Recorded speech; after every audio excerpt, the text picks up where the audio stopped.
नमस्कार विद्यार्थी मित्र, डुबिल Vikram YouTube channel पर आप सबનું हार्दिक स्वागत है।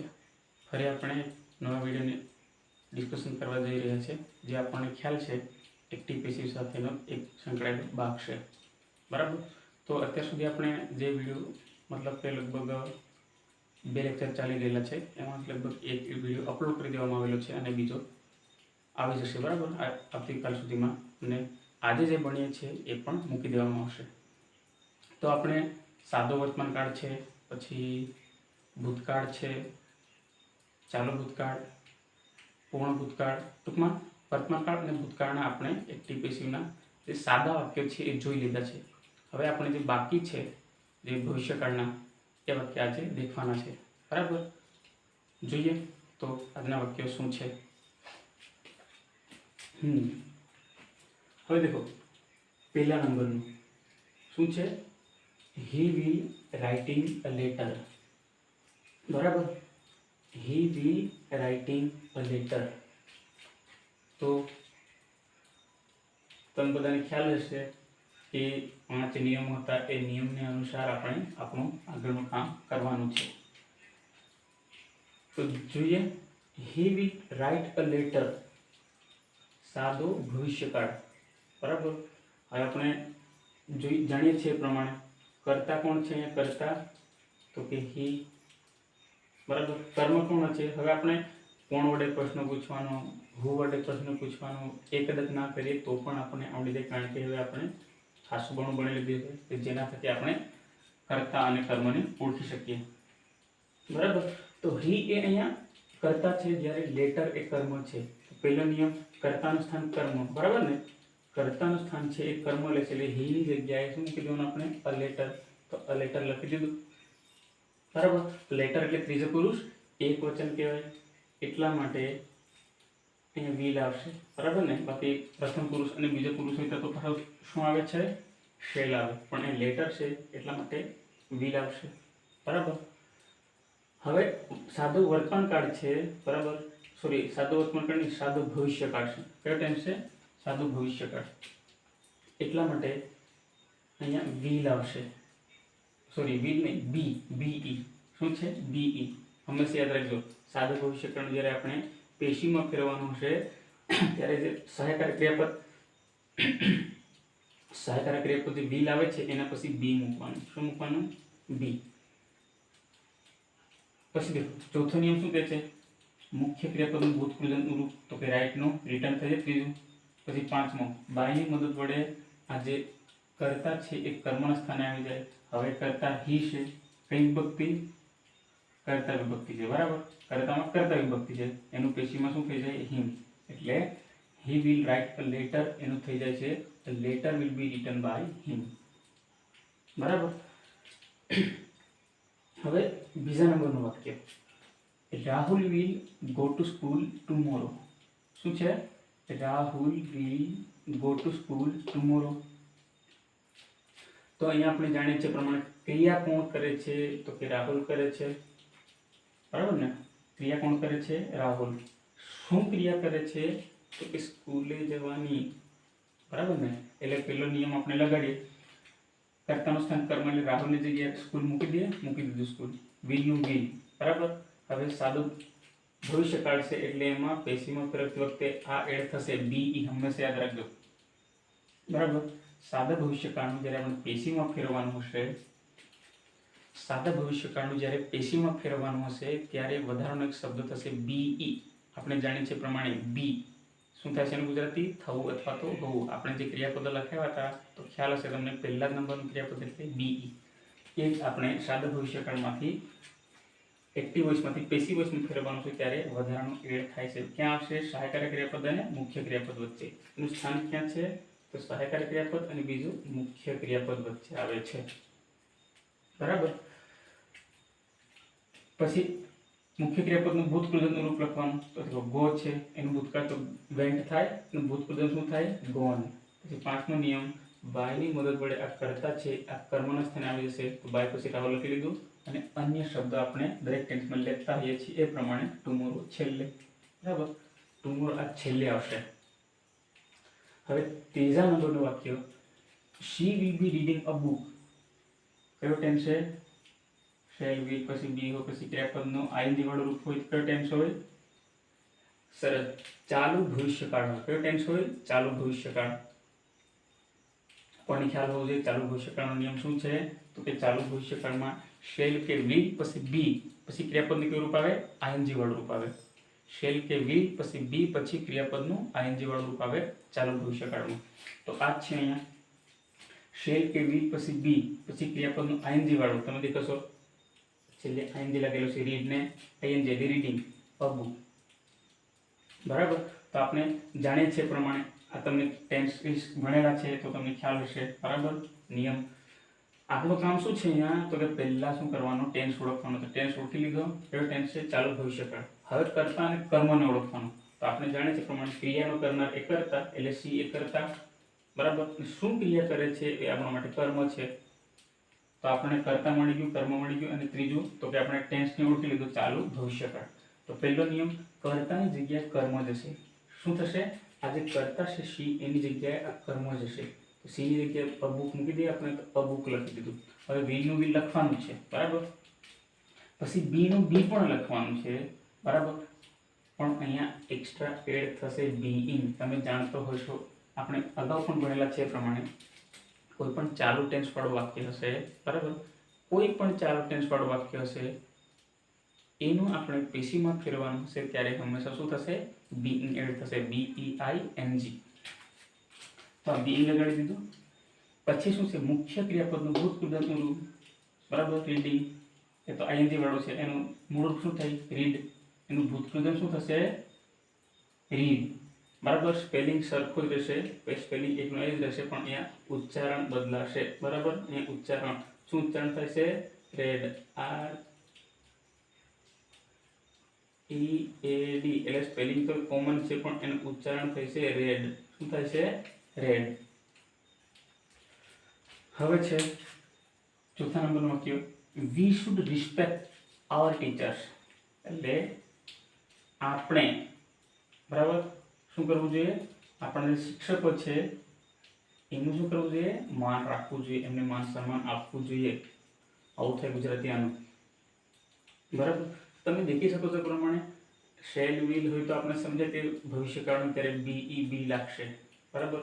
પણ આ શુડ શું છે? શુડ શું છે ભાઈ? મોડલ ઓક્ઝિલરી છે. શું છે? શુડ મોડલ ઓક્ઝિલરી છે. તો આ શબ્દ ભણતા પહેલા બરાબર એક ખાસ વાત કરી લઈએ. તો હંમેશા યાદ રાખજો કે ચાલુ ભવિષ્યકાળ હશે ને ટૂંકમાં ચાલુ જ નહીં કોઈ પણ ભવિષ્યકાળ એ સાદો ભવિષ્યકાળ હોય, ચાલુ ભવિષ્યકાળ હોય, ચાલુ પૂર્ણ ભવિષ્યકાળ હોય કે પછી પૂર્ણ ભવિષ્યકાળ હશે તો એમાં શેલ વિલ આ શબ્દો તો આવવાના જ છે. બરાબર.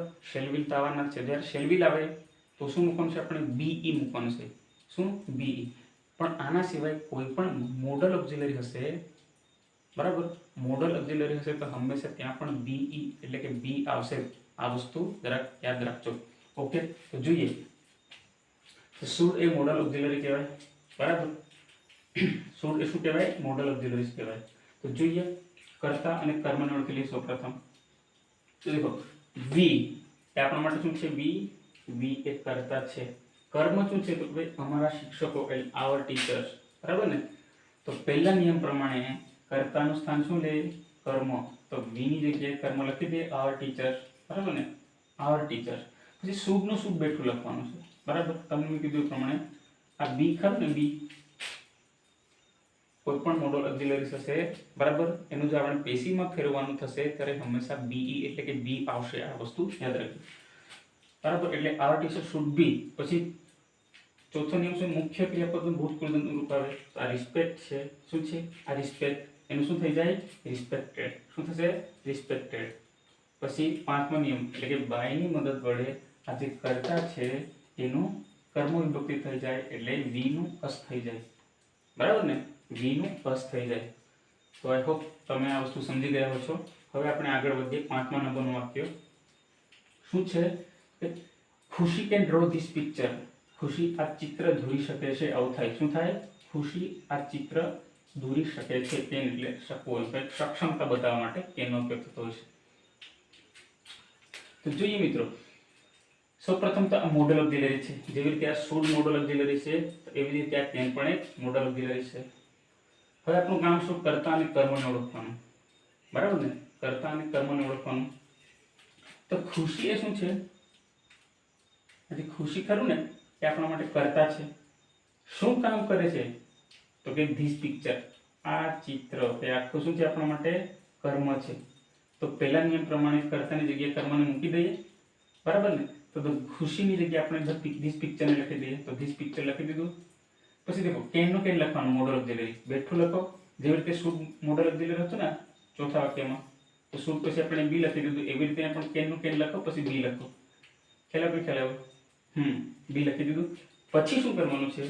મુખ્ય ક્રિયાપદનું ભૂતકૃદંતનું રૂપ. ડ્રોનું શું થાય છે? Drone, DRAWN. કદાચ ભૂલી ગયા હોય, બરાબર, ફરી એક વખત કહી દઉં કે જો તમે આપણે જે શરૂઆતમાં અંગ્રેજીની જે શરૂઆત કરી હતી, તો શરૂઆતમાં આપણે ક્રિયાપદો લખાવ્યા હતા. એ ક્રિયાપદો હજુ ના લખ્યા હોય તો મહેરબાની કરીને લખજો અને વાંચજો અને તૈયાર કરજો. કારણ કે એ વસ્તુ જો તમે ક્લિયર નહીં કરો તો પછી અહીંયા તમને કન્ફ્યુઝ થશે. બરાબર? એટલા માટે. ઓકે, તો આપણે 5 નંબરનું વાક્ય પર ફરી આવી જઈએ. ખુશી કેન ડ્રો. બરાબર ને? અહીંયા આપણે એક વસ્તુ રહી જશે ને, એક વસ્તુ રહી જશે. કેન લખવાનું છે. કેન પછી આવશે એક શબ્દ બી. બરાબર ને? ખુશી, સોરી, ના, બરાબર છે, બરાબર, ભૂલ નથી. બરાબર, આ તો એક્ટિવનું છે ને, આ તો એક્ટિવ વિશે આપણે પેસિવ કરવાનું છે ને. ધીસ પિક્ચર પછી કેન પછી બી આવે છે. બરાબર, ભૂલ નથી આમાં. આ એક્ટિવનું છે એટલે આપણે નજર એક્ટિવ પર ચાલી ગઈ હતી. આપણે પેસિવમાં લખવાનું છે. તો ખુદ ધીસ પિક્ચર કેન બી. બરાબર, કેન પછી બી લગાડી દીધું. ચોથો નિયમ ડ્રોન થઈ. પછી 5મો નિયમ, બાયની મદદ વડે આ કર્તા છે એ કર્મના સ્થાને આવી જાય. બરાબર ને? એટલા માટે આ બાય છે. બાય પછી આપણે જે કર્તા છે અહીંયા એને બાય પછી લખી દીધું. ક્લિયર? હવે 6થા નંબરના વાક્ય પર આવી જાઓ. He will be reading a book. Tense કયો છે? ટેન્સ કયો છે? હા, he will be reading a book. તો કે ચાલુ ભવિષ્યકાળ છે. બરાબર ને? ચાલુ ભવિષ્યકાળ. સરસ. પહેલું કામ આપણું ટેન્સ ઓળખવાનું, તો ટેન્સ ઓળખી લીધો. બરાબર ને? હવે કર્તા અને કર્મને ઓળખવાનું, તો કે કર્તા હી. અને શું કામ કરે છે? તો કે અ બુક. બરાબર ને? શું? તો કે અ બુક. શું વડે પ્રશ્ન પૂછવાનો? તો શું મળે? કર્મ. કોણ વડે પ્રશ્ન પૂછવાનો? તો શું મળે? કર્તા મળે. સરસ. તો આપણને ટેન્સ ઓળખી લીધો, આપણે કર્તા ઓળખી લીધું અને કર્મ ઓળખી લીધું. હવે નિયમ, તો કે કર્તાની જગ્યાએ કર્મને મૂકી દેવાનું પહેલા. તો કર્તા હી છે એની જગ્યાએ કર્મ અ બુક લખી દીધું. બરાબર ને? પછી વિલનું વિલ. પછી મોડલ ઓક્ઝિલરી હોય ત્યારે હંમેશા બી લખવાનું, તમને કીધું એ પ્રમાણે. તો બીનું તો બી તો આવશે. પણ એ ચાલુ શબ્દો, સોરી, એક્સ્ટ્રા શબ્દો એડ થશે અહીંયા બી ઇન. કેમ? તો કે તમને મેં અગાઉ કીધું તો એ પ્રમાણે કોઈ પણ જો ટેન્સ હોય અને જો ચાલુ હોય તો હંમેશા બી ઇન એડ થશે. બરાબર? પછી મુખ્ય ક્રિયાપદનું ભૂતકૃદંતનું રૂપ રીડિંગ, એ તો આઈએનજી વાળું રૂપ છે. એનું મૂળ રૂપ રીડ થાય. બરાબર ને? એનું ત્રીજું રૂપ પણ રીડ થાય, પણ સ્પેલિંગ સરખો જ હશે, પણ એનું ઉચ્ચારણ થાય ને રીડ થશે. જેવી રીતે મેં અહીંયા સમજાવ્યું છે એ પ્રમાણે. બરાબર? 3જા નંબરનું વાક્ય સમજાવ્યું છે એ પ્રમાણે અહીંયા પણ છે. પછી 5મો નિયમ, તો કે બાયની મદદ વડે આ જે કર્તા છે હી એ કર્મના સ્થાને આવી જાય. એટલે બાય પછી કર્તા મૂકી દેવાનું છે, પણ અહીંયા વિભક્તિ બદલાય છે. બરાબર ને? આ કર્તા વિભક્તિ છે એક્ટિવ વોઇસમાં. જ્યારે એનું પેસિવમાં કરીએ ત્યારે શું કઈ વિભક્તિ થઈ જાય? કર્મ વિભક્તિ થઈ જાય. ઓકે, તો આ વાક્ય તમે સમજી ગયા હશો. હવે આપણે આગળ વધીએ. કયું છે? કે 7મા નંબરનું વાક્ય. He will have got the message. He will have got the message. બરાબર? સૌપ્રથમ તો ટેન્સ ઓળખવાનું પહેલા. કયો ટેન્સ છે? He will have got the message એટલે પૂર્ણ ભવિષ્યકાળ છે. કયો છે? પૂર્ણ ભવિષ્યકાળ. પહેલું કામ ટેન્સ ઓળખવાનું. શું કામ? પહેલું ટેન્સ ઓળખવાનું. કદાચ ખ્યાલ ના તો નિયમ યાદ કરી લેવા અને એક વખત બુક વાંચી લેવી બનાવતા હોય તો. બરાબર? ના બનાવતા હોય તો બનાવજો. કારણ કે લગભગ તમે ખાલી વિડીયો દેખ કરશો તો તમને આખું યાદ નથી રહી જવાનું. બરાબર ને? એટલા માટે એક વખત વિડીયો દેખો પછી નોટબુકમાં લખો તો તમને કાયમ માટે કામ લાગશે. તો પહેલું કામ તમને કીધું એ પ્રમાણે ટેન્સ ઓળખવાનું. તો આપણે ટેન્સ ઓળખી લીધું. પૂર્ણ ભવિષ્યકાળ. કારણ કે પૂર્ણ ભવિષ્યકાળમાં શેલ કે વિલ પછી હેવ પછી ક્રિયાપદનું ત્રીજું રૂપ આવે. ત્રીજું રૂપ એટલે ભૂતકૃદંત. ભૂતકૃદંત એટલે પાસ્ટ પાર્ટિસિપલ. તો ટેન્સ ઓળખી લીધો. પછી બીજું કામ આપણું છે કર્તા અને કર્મને ઓળખવાનું. બરાબર ને? તો કર્તા હી છે અને કર્મ ધ મેસેજ છે. કર્તા હી અને કર્મ ધ મેસેજ. તો અદલા બદલી કરી દઈએ પહેલા નિયમ પ્રમાણે. તો હી ની જગ્યાએ ધ મેસેજ લખી દીધું, ધ મેસેજ. પછી વિલ નું વિલ લખો, બરાબર, વિલ નું વિલ લખવાનું. પછી હેવ નું હેવ લખો, બરાબર. પછી અહીંયા બીન લખવાનું. તમને મેં કીધું આપણે કોઈ પણ ટેન્સમાં ચર્ચા કરી હતી એ પ્રમાણે ચાલુ પૂર્ણ ટેન્સ હશે, બરાબર. દેખો ચાલુ પૂર્ણ ટેન્સ છે એટલા માટે અહીંયા બીન આવશે. શું આવશે? બીન. સોરી, ચાલુ પૂર્ણ નથી, પૂર્ણ. મારે ભૂલવાનું ભૂલ થઈ. આજ કોઈ ચાલુ પૂર્ણ નથી, પૂર્ણ ટેન્સ છે, બરાબર ને. તો કોઈ પણ પૂર્ણ ટેન્સ હોય પણ એનું જો પેશીવમાં ફેરવવાનું હોય તો યાદ રાખવાનું તમારે આ બીન એડ થાય. શું થાય? બીન. પછી ચોથો નિયમ મુખ્ય ક્રિયાપદનું ભૂતપૂર્વ અનુરૂપ અને પાંચમો બાયની મદદ વડે આ કર્તા કર્મના સ્થાને છે. હી એ કર્તા વિભક્તિ અને હિમ એ કર્મ વિભક્તિ, બરાબર. ફરી એક વખત કહી દઉં તમને, કોઈ પણ ટેન્સ છે જે ચાલુ છે, બરાબર, એ વાક્યને આપણે પછી પેશીવમાં કરવું છે તો શું એડ થાય? Being, BEING. તમે દેખી શકો છો એ પ્રમાણે રીડિંગ, તો દેખો અહીં બીઈંગ થયું. એવી જ રીતે કોઈ પણ ટેન્સ હોય, શું હોય? કોઈ પણ ટેન્સ પણ એક ટેન્સ હોય, પૂર્ણ ટેન્સ, બરાબર. પૂર્ણ એટલે ક્રિયાપદની પૂર્ણ અવસ્થા દર્શાવતો હોય એ ટેન્સ હોય તો એ વાક્યને આપણે પેશીવમાં ફેરવવાનું હશે તો હંમેશા બીન એડ થશે. શું? બીન. જેવી રીતે આ પૂર્ણ ભવિષ્યકાળ તો આપણે પેશીવમાં ફેરવ્યું ત્યારે શું થઈ ગયું? BEN, સોરી BEEN થઈ ગયું ને. સરસ. હવે 8મા નંબરના વાક્ય પર આવી જાઓ. Rahul will have finished the homework by the end of the day, બરાબર. Rahul will have finished the homework છે, બરાબર. Rahul will have finished the homework by the end of the day, મતલબ કે રાહુલ આ દિવસના અંત સુધીમાં એનું કામ પૂરું કરી લીધું હશે અથવા તો પૂર્ણ કરી ચૂક્યો હશે. ફિનિશ એટલે પૂરું કરી લેવું. એનો આપણે પેશીવમાં ફેરવવાનો છે. તમને મેં કીધું એ પ્રમાણે ટેન્સ પાછો અહીંયા પણ પૂર્ણ ભવિષ્યકાળ છે. પહેલું કામ છે ટેન્સને ઓળખવાનું. તો ટેન્સ છે પૂર્ણ ભવિષ્યકાળ, એનું આપણે પેશીવમાં રૂપાંતર કરવાનું છે. તો પહેલું કામ છે આપણું ભાઈ કર્તા અને કર્મ ઓળખવાનું. તો રાહુલ એ શું છે? કર્તા છે. રાહુલ એ શું છે? કર્તા. ધ હોમવર્ક, અહીંયા સુધી એ શું છે? તો કે કર્મ છે. તો કર્તા અને કર્મને એકબીજાની જગ્યાએ બદલી દો. તો રાહુલની જગ્યાએ શું મૂકી દો? The homework. શું લખવાનું? The homework. અહીં ખાલી વર્ક લખેલું છે, અહીંયા છૂટી ગયું છે, હોમવર્ક લખવાનું છે, બરાબર. ધ હોમ પછી વર્ક છે એટલે ધ હોમવર્ક આખો શબ્દ છે. પછી વિલ નું વિલ પણ લખો, હેવ નું હેવ પણ લખો, બરાબર. પછી પૂર્ણ ટેન્સ છે. તમને કીધું પ્રમાણે કોઈ પણ પૂર્ણ ટેન્સને આપણે જ્યારે પેશીવમાં ફેરવતા હોઈએ ત્યારે બધાના શબ્દો બીન એડ થાય. આ વસ્તુ યાદ રાખજો. તો બીન નું બીન મૂકી દીધું. પછી ચોથો નિયમ મુખ્ય ક્રિયાપદનું ભૂતકૃદંત રૂપ આવે. શું આવે? મુખ્ય ક્રિયાપદનું ભૂતકૃદંત રૂપ. તો ફિનિશ્ડ, એનું પણ ફિનિશ્ડ થશે. પછી બાયની મદદ વડે કર્તા એટલે કે રાહુલ, બરાબર. બાયની મદદ વડે કર્તા કર્મના સ્થાને જાય એટલે કે આ બાય પછી ધ રાહુલ લખી દીધું. અન્ય શબ્દો છેલ્લે, બરાબર. By the end of the day, તો by the end of the day અહીંયા છેલ્લે. તમને કદાચ થતું હશે બે બાય કઈ રીતે આવે, થાય ને પ્રશ્ન. પણ આ જે બાય ખરું ને, by the end of the day, એ તો સમય સૂચક શબ્દો છે. કયો છે ભાઈ?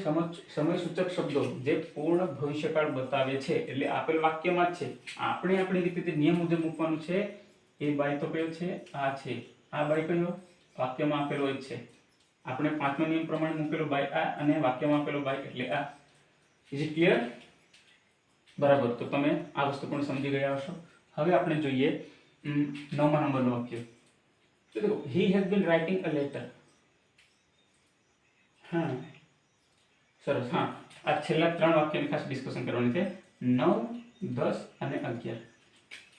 હવે મિત્રો, જો તમે કદાચ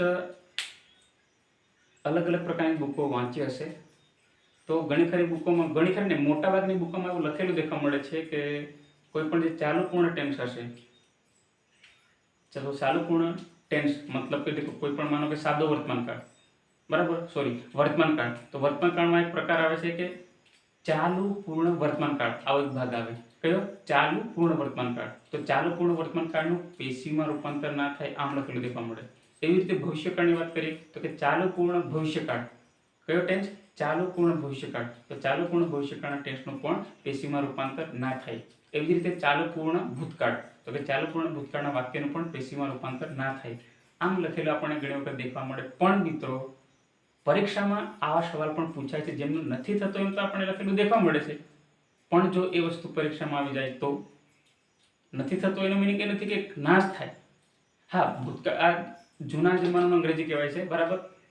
એટલે જે તે સમયે પૂછાતું હતું, પણ અત્યારે કદાચ નથી પૂછાતું, પણ એનો મિનિંગ એ નથી થતો કે કદાચ ક્યારેય ના પૂછાય, પૂછાઈ શકે છે, બરાબર. પણ જે વાક્યનું નથી ફેરવાતું એમ કહેવાય છે, પણ એ વાક્ય જો કદાચ પૂછાય તો કઈ રીતે ફેરવી શકાય એના માટે મેં આ વાક્ય લખેલા છે.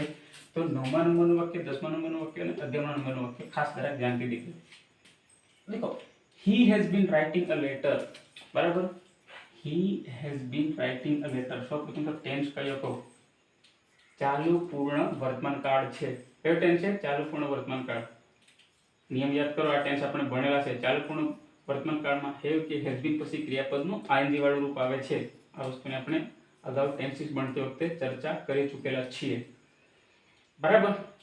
તો તમને મેં કીધું પ્રમાણે ઘણી ખરી બુકો છે, બરાબર. એમાં લગભગ ચાલુ પૂર્ણ કોઈ પણ ટેન્સ હોય, પણ જો ચાલુ પૂર્ણ હોય તો એનું પેશીમાં રૂપાંતર નથી થતું, આવું લખતા હોય છે. પણ મિત્રો જો કદાચ પૂછાઈ જાય તો કઈ રીતે થાય એની આપણે વિગતવાર ચર્ચા કરીએ. તો દેખો, 9મા નંબરનું વાક્ય હી has been writing a letter, મતલબ કે ચાલુ પૂર્ણ વર્તમાન કાળ છે. તો ટેન્સ તો આપણે ઓળખી લીધું, ચાલુ પૂર્ણ વર્તમાન કાળ છે, બરાબર. તો હવે બીજું કામ શું કરવાનું? કર્તા અને કર્મને ઓળખો. કર્તા અહીંયા શું છે? કે હી. કર્મ શું છે? તો લેટર.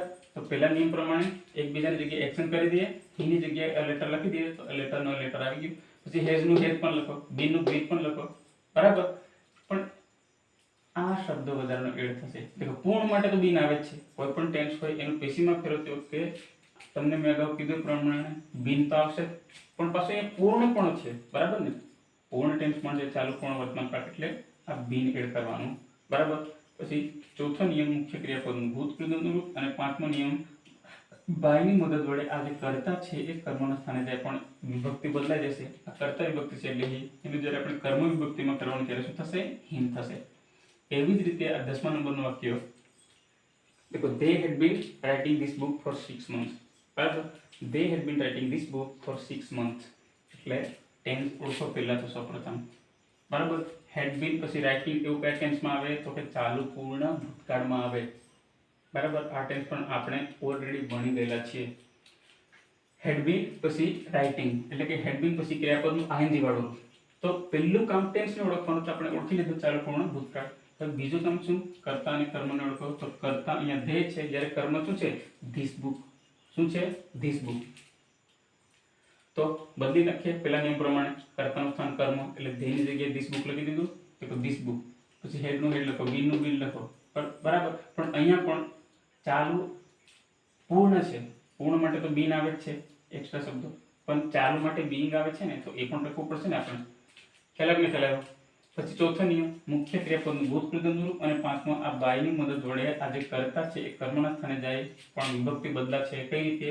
આ એક્ટિવમાં છે એટલે કઈ વિભક્તિ? કર્તા. પેશીમાં કઈ થઈ જાય?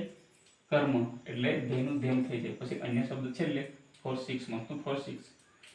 ઓકે, સરસ. હવે છેલ્લા નંબરનું વાક્ય they will have been making the toys for 2 years, બરાબર. તો સૌપ્રથમ પહેલું કામ શું આપણું? તો કે ટેન્સ ઓળખો. shall will have been પછી ક્રિયાપદનું આઈએનજી વાળું કયા ટેન્સમાં આવે? તો કે ચાલુ પૂર્ણ ભવિષ્યકાળમાં. એટલે આ ટેન્સ કયો છે? તો કે ચાલુ પૂર્ણ ભવિષ્યકાળ. will have been પછી ક્રિયાપદનું આઈએનજી વાળું રૂપ છે, એટલે ટેન્સ કયો છે આ? તો કે ટેન્સ છે ચાલુ પૂર્ણ ભવિષ્યકાળ. ટેન્સ ઓળખી લીધો હોય, બીજું કામ છે આપણે કર્તા અને કર્મને ઓળખો. કર્તા અને કર્મ, બરાબર. તો આ ધે ખરું ને, એ કર્તા છે, અને ધ ટોયઝ એટલે રમકડાઓ, એ શું છે? આપણા માટે કર્મ છે. તો પહેલા નિયમ પ્રમાણે કર્તાનું સ્થાન કર્મ લે છે, એટલા માટે ધેની જગ્યાએ ધ ટોયઝ લખો. લખી દીધું ટોયઝ. વિલ નું વિલ લખો, હેવ નું હેવ લખો, બીન નું બીન પણ લખો. પણ જેવી રીતે 9મા અને 10મા વાક્યમાં બીઈંગ એડ થયું, એવી રીતે અહીંયા પણ ચાલુ તો પૂર્ણ તો છે, પણ કેવો છે? ચાલુ પણ છે, એટલા માટે અહીંયા પણ બીન થશે ને. પછી ચોથો નિયમ મુખ્ય ક્રિયાપદનું ભૂતકૃતનું રૂપ, મેકિંગનું મેળ થાય છે, બરાબર. પછી પાંચમો નિયમ બાયની મદદ વડે આ બાય લખી દેવાનું, એની મદદ વડે આ કરતા ખરું ને, બાય પછી તરત મૂકી દેવાનું, ધેનું ધેમ, વિભક્તિ બદલાઈ જાય. પછી છેલ્લે શબ્દો એટલે કે અન્ય શબ્દો છેલ્લે for 2 years, બરાબર. તો આશા રાખું છું કે તમને આ વિડીયો ને આ જે વાક્ય છે એ વ્યવસ્થિત અને યોગ્ય રીતે સમજ પડી હશે, બરાબર. તો મિત્રો આપણે આજના દિવસ પૂરતું આટલું રાખીએ. પણ એક ખાસ વાત કે હજુ સુધી તો આપણે સામાન્ય પ્રકારના વાક્યો જોયા છે. કેવા સામાન્ય પ્રકારના વાક્યો? સિમ્પલ, જે તમને બેઝિક લેવલ તમારું ક્લિયર થાય એટલા માટે હજુ સામાન્ય વાક્યો જોયા છે. હવે પછી આપણે નેક્સ્ટ લેક્ચર હશે એમાં આપણે આજ્ઞાત વાક્યવાળા જોઈશું, બરાબર. પછી કૃદંતવાળા વાક્ય જોઈશું. પછી એના સિવાયના જે અલગ અલગ પ્રકારના વાક્યો જે પૂછાતા હોય છે એ વાક્યોની આપણે પ્રેક્ટિસ કરીશું, બરાબર. તો તમને બિલકુલ કોઈ પણ પ્રકારની તકલીફ નહીં મળે. અને છેલ્લે કે જે પણ મિત્રો, બરાબર, આ ચેનલ પર નવા હોવ તો એ મિત્રોએ ચેનલને સબસ્ક્રાઇબ કરી દેવી, જેથી તમને આવનાર વિડીયોની નોટિફિકેશન મળી જાય, બરાબર. તો મળીશું નેક્સ્ટ વિડીયોમાં. જય હિન્દ, જય ભારત.